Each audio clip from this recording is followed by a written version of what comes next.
Vidya from class 8. Today, first of all, happy Subhash Chandra Bose Jayanti and Vasant Panchami to all of you.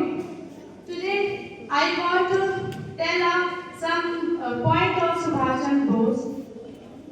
Subhash Chandra Bose was born on 23 January 1897. His father name was a Janaki Nath and his mother name was Prabhavati. He was also taught by Adesh Bandhu Chitran Das. He wrote the book The Great Indian Struggle. ये सब तो मैंने आपको उनकी biography बताई है। मैं उनका एक आज आपको ऐसा काम बताने जा रही हूँ जिसने आज इस इंडिया को इंडिया बना दिया। 1942 में जब पूरी इंडिया क्विट इंडिया मूवमेंट को सपोर्ट कर रही थी, ये केवल ब्रिटिश के अंदर गुलाम बन के बैठी थी कि हम मेरे लिए ब्रिटिश कुछ करेंगे और अगर हम लोग उनको सपोर्ट करेंगे। बट जो सुभाष चंद्र बोस जी थे, उनको पता था कि ब्रिटिश ऐसा कभी नहीं करेंगे। वो सिंगापुर और जापान जाके उन्होंने अपनी नेशनल इंडियन आर्मी बनाई, आजाद हिंद फौज, और वहाँ पे जापान के कुछ लोगों को भी उसको इंक्लूड किया और सिंगापुर के भी लोगों को इंक्लूड किया। सबको लगा कि ये चले गए हैं, इंडिया छोड़ के चले गए हैं, क्योंकि ये आईएएस थे, इन्हें अपनी जॉब को छोड़ने का भी डर था और 2 बार कांग्रेस में ये हेड भी बन चुके थे। तो सबको लगा कि इंडिया को छोड़ के चले गए बिकॉज इंडिया मुश्किल में है।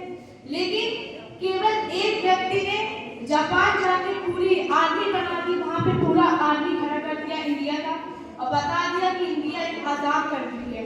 और वहाँ पे उन्होंने जापान के बहुत लोगों को इंक्लूड भी किया और उस व्यक्ति ने सेकेंड वर्ल्ड वॉर चल रहा था 1942 में, उस सेकेंड वर्ल्ड वॉर को रोक भी दिया।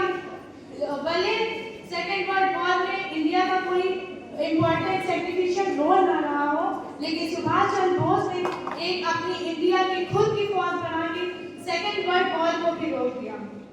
जिस व्यक्ति के अंदर सेकेंड वर्ल्ड वॉर को रोकने की क्षमता हो, क्या वो डर के भाग जाएगा? जब सेकेंड टाइम वो इंडिया वापस आए तो पूरा इंडिया गर्व से कह रहा था कि ये भारत का लाल है, भारत का लाल है। और जब ये इंडिया आए तो कुछ कांग्रेस लीडर ने इनके साथ गलत काम किया। ये बने थे कांग्रेस के 2 बार हेड, लेकिन कुछ लीडर से हटा दिया और फिर उन्होंने फॉरवर्ड ब्लॉक नाम की अपनी खुद की एक पार्टी बनाई। पार्टी बनाने के बाद वो फिर वो कभी भी हाथ नहीं पकड़ा और रशिया जाने के लिए रेडी हो गए। रशिया जाने के लिए जो चीज इंदिरा गांधी ने 1971 में की थी, उनका सपना था कि वो 1945 में वो चीज करें। ओके, 1971 में, लेकिन कुछ लोगों के कहने से ताइवान में प्लेन क्रैश हो गया, जैसे उन्होंने फ्लाइट पकड़ी। लेकिन ये श्योर भी नहीं है कि वो प्लेन क्रैश हुआ था। प्लेन तो क्रैश हुआ था, लेकिन पूरी फाइल में सुभाष चंद्र बोस का कहीं नाम ही नहीं लिखा था। देन आफ्टर 1963 में उन्हें हम लोगों ने रशिया में भी देखा और 1964 में उत्तर प्रदेश में भी देखा। ये मिस्ट्री बन के रह गए थे। हमें पता था कि वो 23 जनवरी को बॉर्न हुए थे, लेकिन ये नहीं पता वो मिस्ट्री बन के कहाँ चले गए। क्या वो इंडिया के लिए सच में मिस्ट्री थे, एक फरिश्ता बन के आए थे और इंडिया को एक आजाद कंट्री बना के रख दिया। इसलिए मैं आपको एक चीज सुनाना चाहूंगी। भारत का लाल था वो, दुश्मन का काल था वो। भारत का लाल था वो, दुश्मन का काल था वो। नाम था नेताजी मगर, नाम था नेताजी मगर, धरती माँ का बाल था वो, धरती माँ का बाल था वो। खून मुझे दे दो मैं तुम्हें आजादी दिलाऊंगा, खून तुम मुझे दे दो मैं तुम्हें आजादी दिलाऊंगा।